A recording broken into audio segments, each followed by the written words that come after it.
So it's my pleasure to introduce you to my friend, somebody who I'm delighted to call my friend, and mentor, and just a visionary person, Ben Friton. Ben has been working for 15 years, consulting, teaching, and speaking to audiences of all ages and on 4 continents. He started to work in 2018 on putting his vision into practice on how to heal wounded lands while providing for the well-being of human and wildlife communities connected to that land. That's how Morning View Food Forest in Middletown, Maryland, right here, was birthed, and is now home to the nonprofit Ben founded, the Reed Center for Ecosystem Reintegration. His efforts now center around bridging the gap between economic and ecological resilience. Ben Friton, people.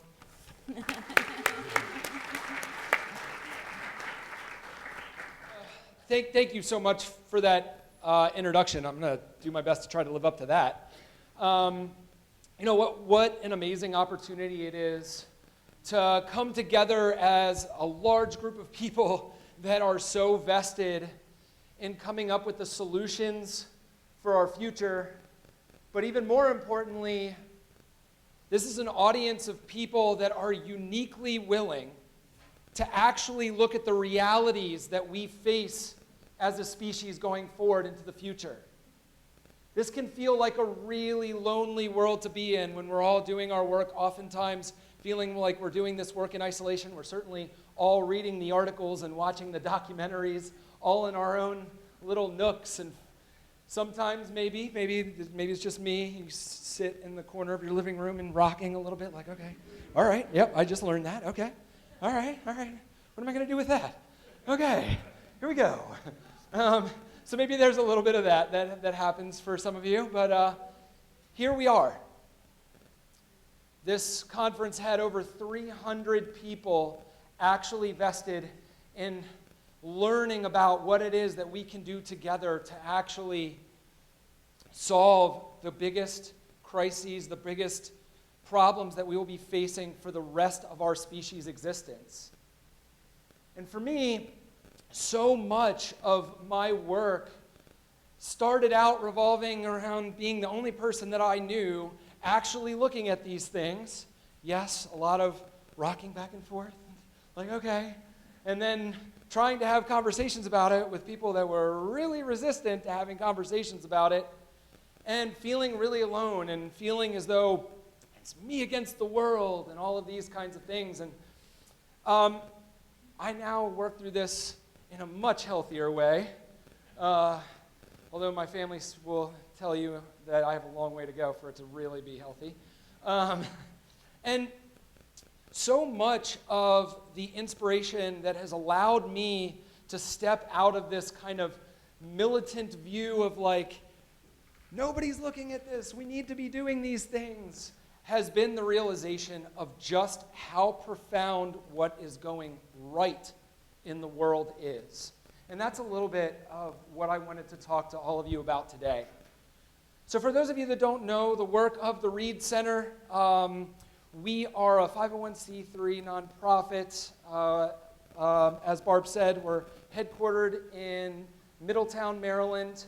And basically our work is about reintegrating humanity with thriving ecosystems. Now, what do I mean by that? When we look at how we develop the systems that help us meet our needs and our wants, it's largely been a system of us taking away an ecosystem to provide those needs, whether that's agriculture, whether that's mining, you name it. We take an ecosystem out and we replace it with something that is growing ever more and more to be the most economically efficient systems that we could possibly devise. If you want to create the most economically efficient system that you could possibly imagine, what you do is you engineer it as an engineer would. And what I mean by that is it's going to be most efficient if you can reduce as much labor, human interaction with that space as possible, because our economy has determined that's the most expensive part of it. Next, you're not going to grow a diversity of different plants, but rather you're going to specialize in a singular plant. And last but not least, the way in which we design our systems, specifically around our food production, which is the primary way that you and I interact with the world around us, more than 40% of the surface of land on Earth is in some form of agriculture. It's that when we design these systems, we design them in such a way where we can have predictable yields as best as possible every single year. You become a specialist on a specific plant. The problem is that the way we look at these plants so mechanistically in our modern age is largely due to the fact that we have lost where so many of the foods that we consume originate in the wild. In fact, most people forget that most of the foods that we eat, the actual foods, not the processed stuff, actually had an origin in an ecosystem. So part of what we're going to be discussing today is where some of those foods came from, how much land we're allocating to those things, and how can we think about this differently. So I guess I have to point at that. Yes, I do. So the first thing I want to ask, and this is one of my mentors in my journey to becoming a soil ecologist, Elaine Ingham, used to bring this forward. And I just loved the way that this helped illuminate to me what it is as a species, how easy it is for us to not see a bigger picture. So I want all of you to picture your favorite plant. My favorite plant is the fig tree. We can grow lots of different varieties of figs right here in this ecosystem. There are figs that grow around the world that are keystone. In fact, in Africa, when I first started learning about the figs there, found out that there are more species that rely on the fig tree than any other tree that we know of anywhere on Earth. That's not true of our figs that we can grow, the cold hardy figs that we can grow here, but here it's the oaks. There's probably the American chestnut prior to that. So I want all of you guys to picture your favorite plant in your head. Now, I ask, what percentage of you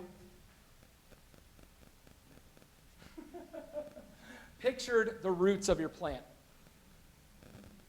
Raise your hand. Okay, 1, 2.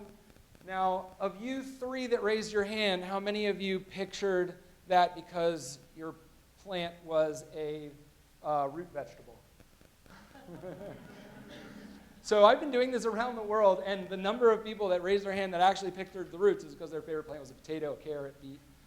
So with that, it's easy for us to look at the things in our environment, in our economic systems, in our communities, and see the things that are on the surface. And it's really hard for us to actually imagine the roots of so many of those things.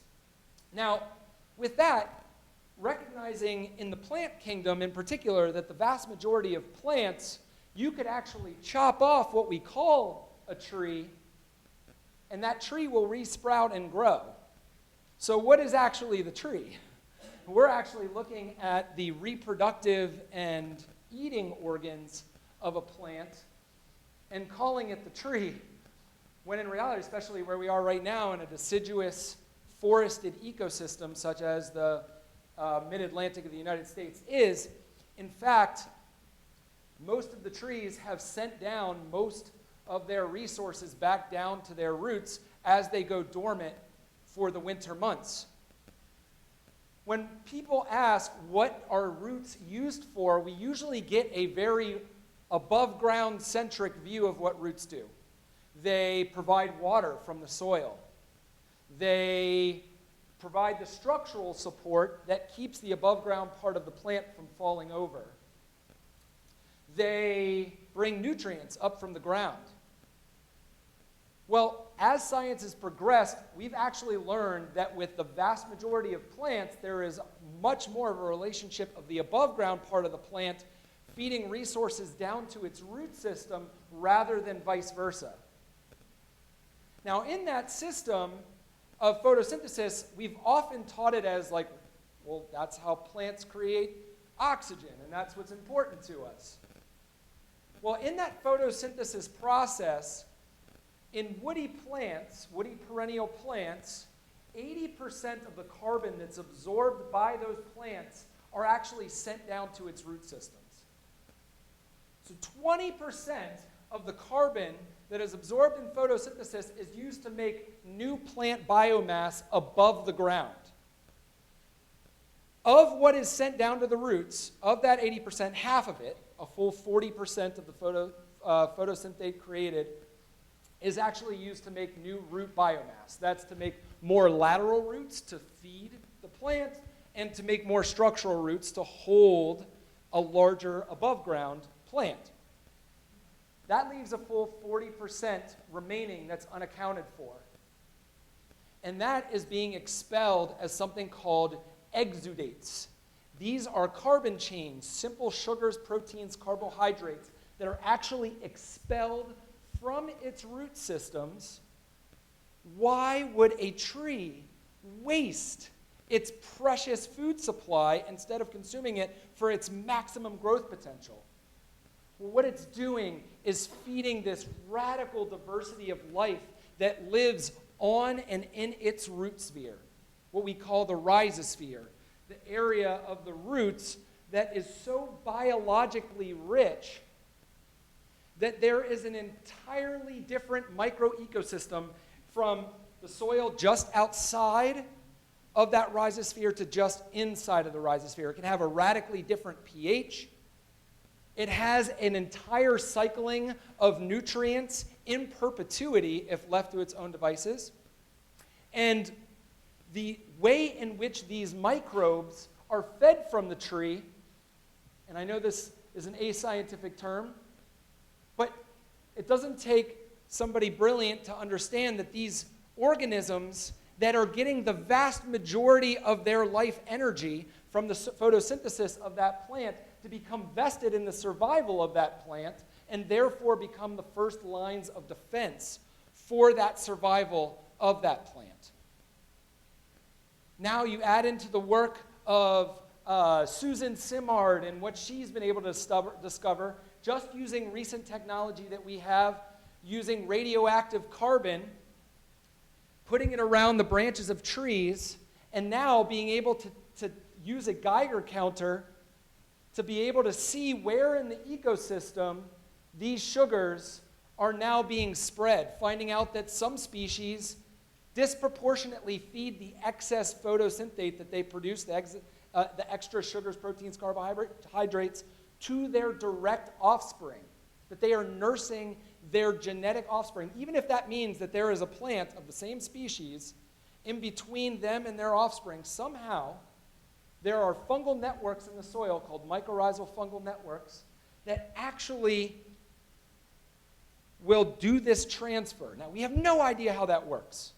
We've seen situations where these mycorrhizal fungi, mycorrhizal, myco mushroom, rhizi root, these are mushrooms that have co-evolved or involved themselves with the tree species that have actually allowed for us to get just scratching the surface of these dynamic relationships that actually can make an ecosystem grow in perpetuity. If you think about the size of a forest, like I live on South Mountain, nobody planted that mountain. Nobody planted that forest. I have areas on my farm that are 35 years old, 60, 80, there's a line, and then you get above us into the state park, 100 and 120-year-old forest that nobody planted.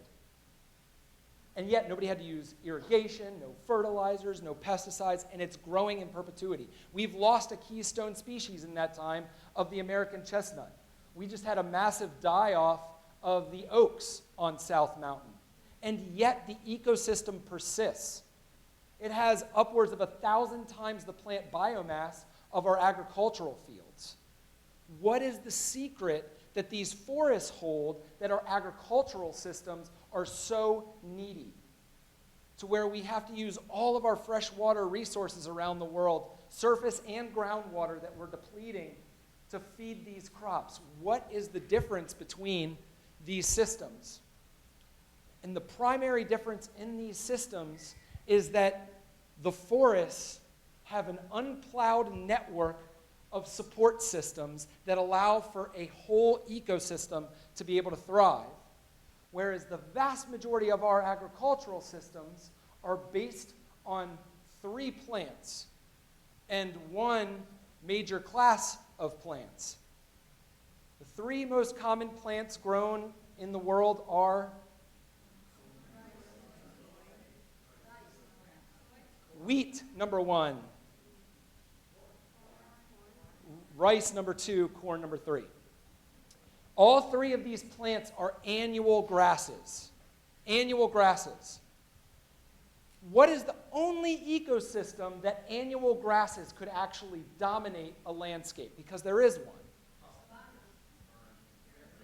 In places where there are regular floods or burns. So these are plants. These are magical plants. I am not trying to demean these plants. Now, we have done some things with them that are more than questionable. But with that said, these 3 plants are all plants that cannot outcompete a spot of ground that a perennial plant has taken root. So if you look at wheat production that started in the Fertile Crescent, the floodplains of the Tigris and the Euphrates River, where you would have this new nutrition flooding into a space, wiping out all other plant competition, they would plow through the crust that was created from the receding waters and then be able to grow that wheat. And then they started expanding from there. Rice, we create all kinds of artificial rice paddies all over the world. And those rice paddies are either artificial floodplains or there is dry land rice, but the reason why dry land rice has not been deemed economically viable is because you get half of the yields per acre as you would from wetland rices. And corn started in Central America in both floodplains and in areas that were prone to fires, or in some cases, areas that indigenous populations were setting fire to. But even in areas where they were setting fire to, they were not going inland all that much. They were still growing near the watered areas. And now the class of plants that I would say that we are most vested in as a species to feed ourselves are annual plants. Again, annual plants are plants that are not going to be able to outcompete perennial plants in an ecosystem. And therefore, what we have to do as a species to maintain those food systems is mimic natural disasters across now something like 25% of the entire landmass of Earth. And within that 25%, you have to imagine there's also a large section of the Earth that we are not going to be viable for agriculture, such as high mountains, tundras, although those may be agriculturally viable soon enough. I'll let that sink in.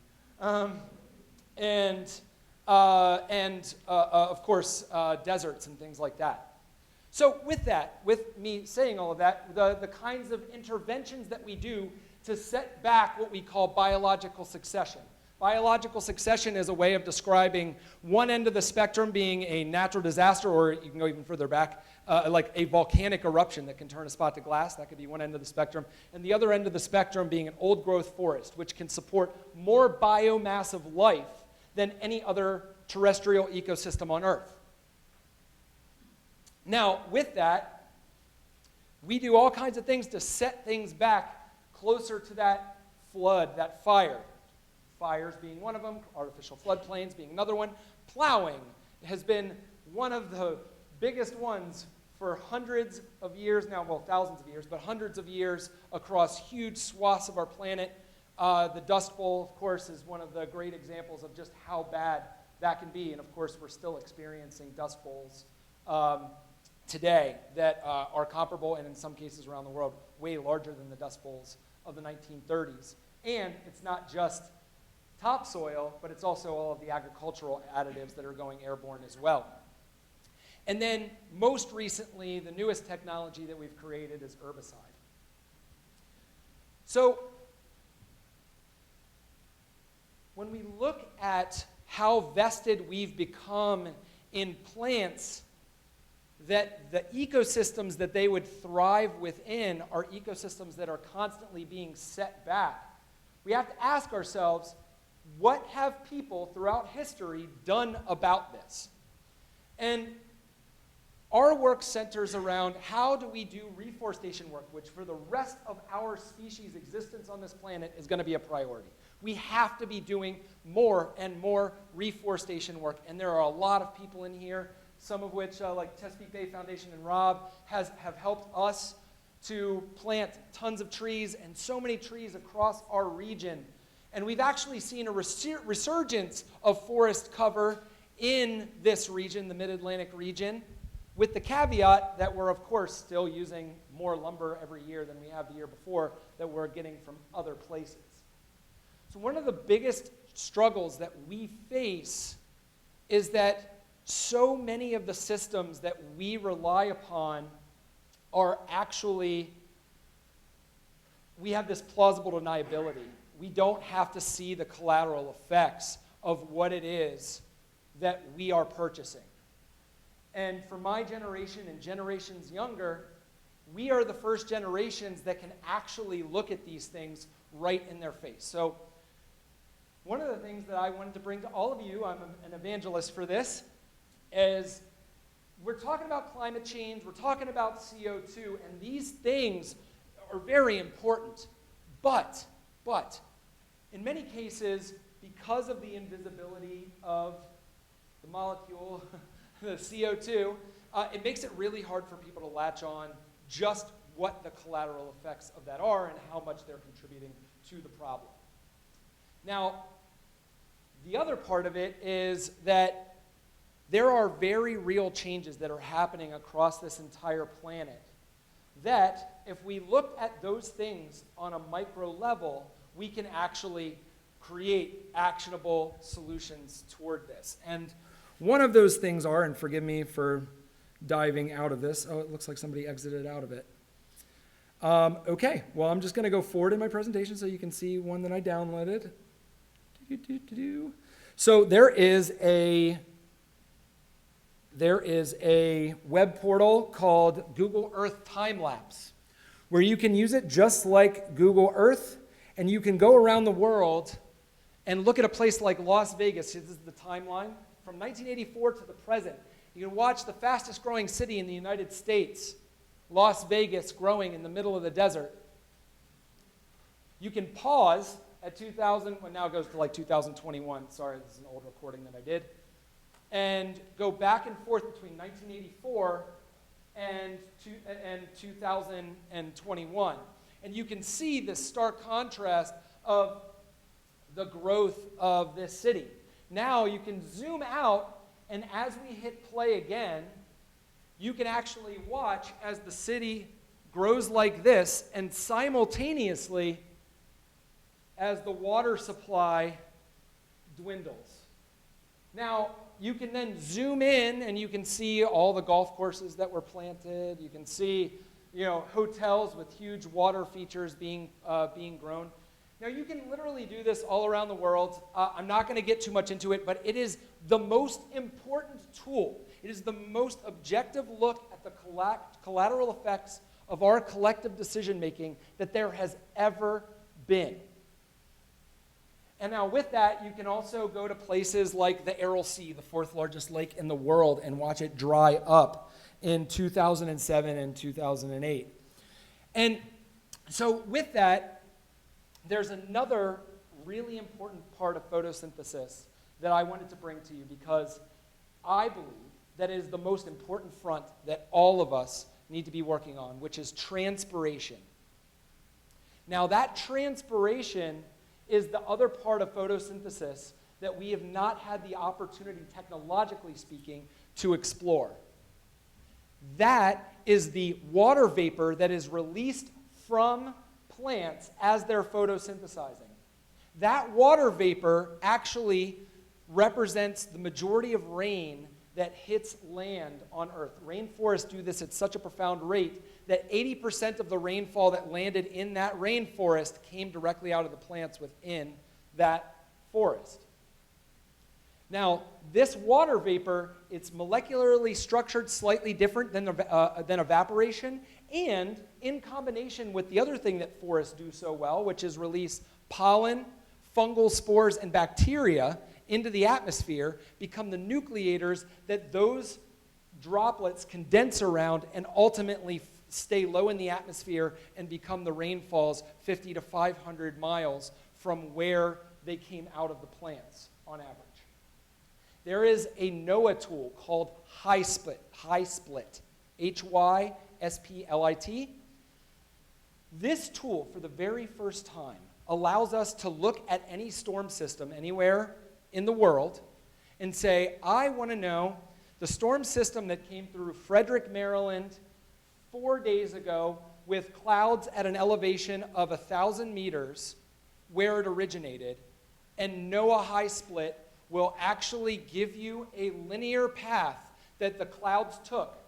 Not just where the clouds originated and where those waters were first transpired into the atmosphere, but also show you the elevation that those clouds went, where they dipped down to the ground and became fog and went back up into the atmosphere to 2,000 meters, back down.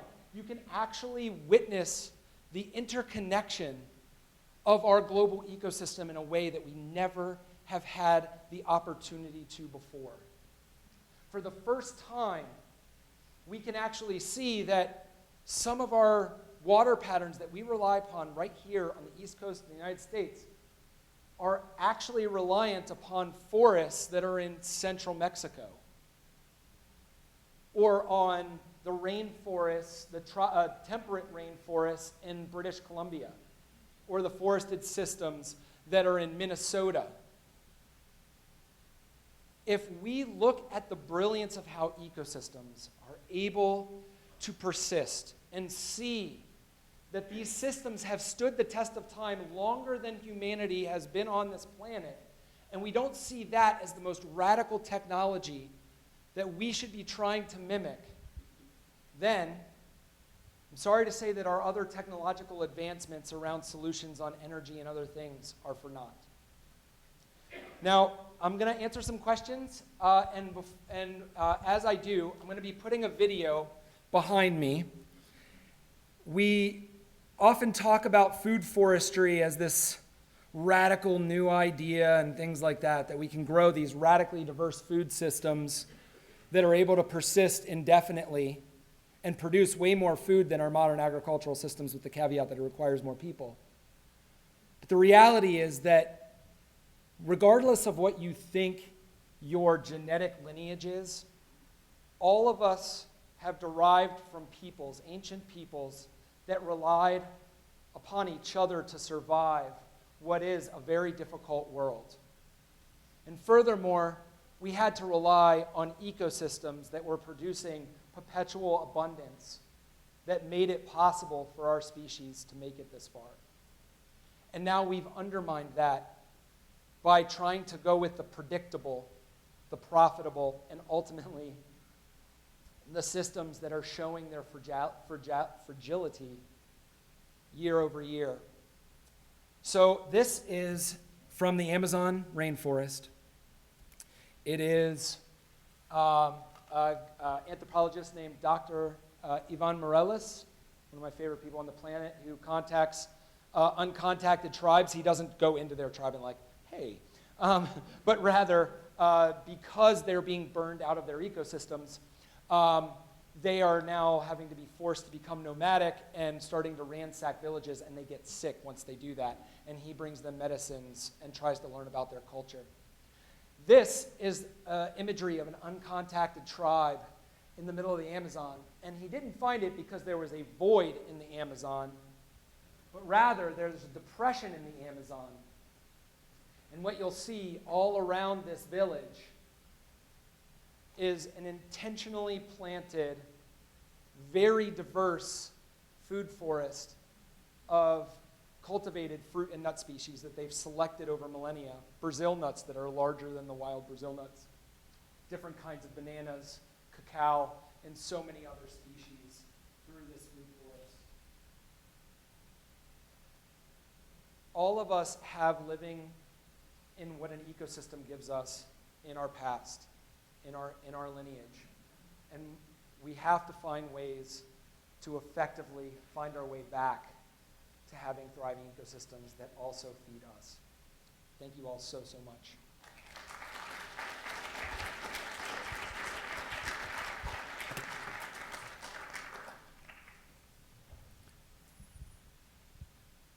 Thank you. So I'm willing to take questions, thoughts, and inspirations. Don't feel like you can't bring something forward. Yes, please. The Land Institute, okay? Perennial wheat, or is that what you're referring to? Yeah. Mm-hmm. Yeah, I know their work, yeah. Yeah, thank you. So one thing that I'll say to that is that we need to have ecosystem-appropriate agriculture. Not everywhere is a forested ecosystem. Now, everything east of the Mississippi was a forested ecosystem. And a radically cultivated food forest, by the way, 1 out of every 4 trees being an American chestnut, was not the natural spread of the American chestnut. There were understory burns by indigenous cultures in this region that both suppressed tick populations, but also allowed for understory agriculture, such as some that were found by colonial forces of strawberry fields in the understory of the forest in Virginia, what we now call Virginia, that they said could fill the hulls of 40 ships with strawberries. There were granaries on the west coast of acorns that had 10-year stockpiles in silos of acorns, and they noted all of the details of these things, the colonial forces that is, prior to burning down those silos to ensure that those people would not return to those spaces. So there's some portion of what it is that we've created that revolves around,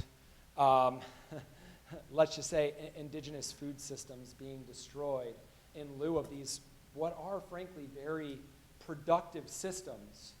We've just now reached a scale where those systems are starting to show just how much of a detriment they are to the ecosystem at large. I don't think we could have guessed what it would be like to grow annual plants around the entire planet, or what it would be like for 8 billion people in one day to take a sip of water, or go down the list of all of these unprecedented things that we face, because it was impossible for us to imagine how prevalent our species could be on this planet.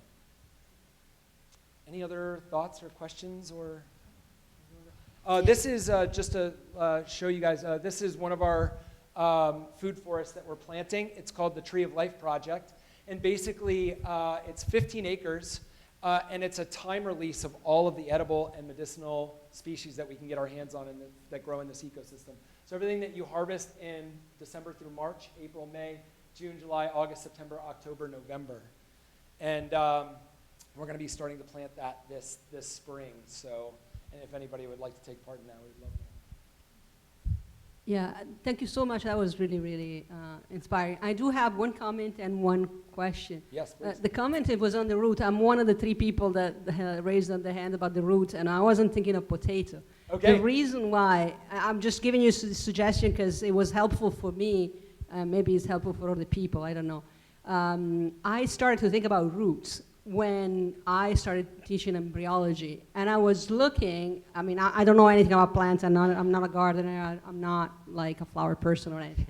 But I was looking at some comparative embryology, and the apical part of, generally speaking, of perennial embryo is, or seed if you want to call it, but more properly, the apical part is down.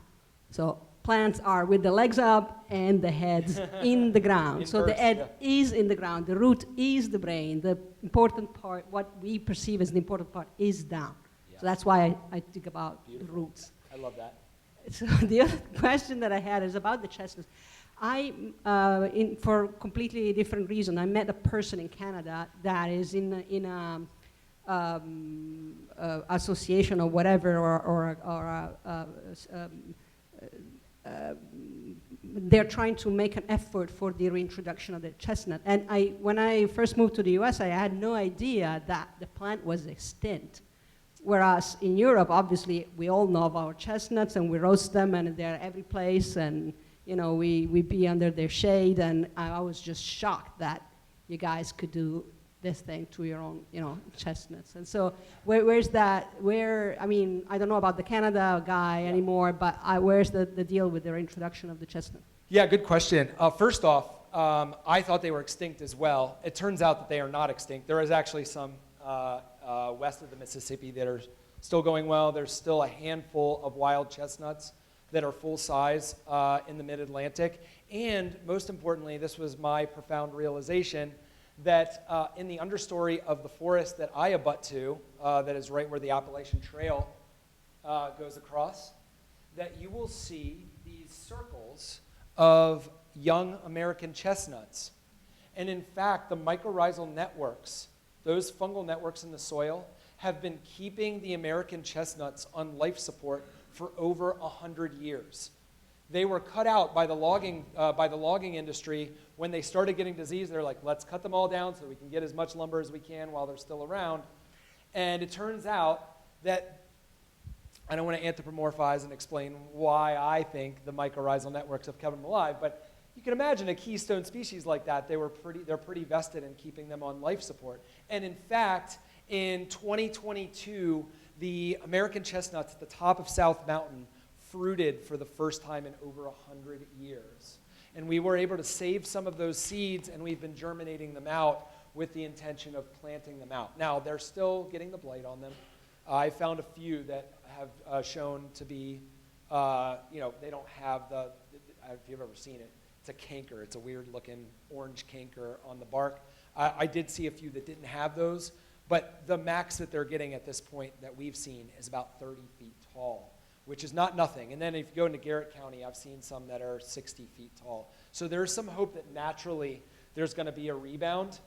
And there are plenty of other species that are starting to get diseases that were very similar to what happened with the American chestnut. And it turns out, everybody talks about Darwin and survival of the fittest and all of that. He actually also spoke of how important genetic diversity is in resilience of a species as well. And when you have genetic diversity, you're very likely, even in a scenario like the American chestnut, it was very likely that 1% of them, or around 1% of them, were actually resistant but got cut down. And that seems to be true of the diseases affecting beeches, the diseases that are affecting, ash was less than that. And then there's a couple that are infecting walnuts and things like that. So as we go forward into this climate uncertainty and the different kinds of microbes that are going to be waking up, it's a very unpredictable time for our forests. So diversity, diversity, diversity. And one of the most beautiful things I can say about this place and about us as a species is that we are uniquely capable of bringing more diversity than nature left to herself without us. I have more plant diversity on this piece of land now than at any point in geological history. That is a unique human capacity. Not only that, a tree can produce millions, in some cases, trillions of seeds. Less than 1 trillionth of those will actually germinate, and less than 1% of those will actually become saplings, and less than 1% of those will become trees, and less than 0.1% of those, there's some argument about that, could become old growth trees. We as a species, if you and I go underneath of a tree right now and we harvest seeds from underneath of that tree, the likelihood is for most of those trees, if we do it right, we can actually germinate 85 to 95% of those seeds that we plant. State Nursery had a collection call for all of these different nuts. And people heeded the call from all over the county. And it turned out that they got way more nuts than they ever dreamed people would be willing to harvest. And they actually had to find homes for all of these walnuts and all of these acorns and hickories. Our capacity to actually create thriving, diverse ecosystems is unique to us. I know we hear so much about what we do wrong, but my goodness, we have the capability to cooperate and do so much good. Thank you.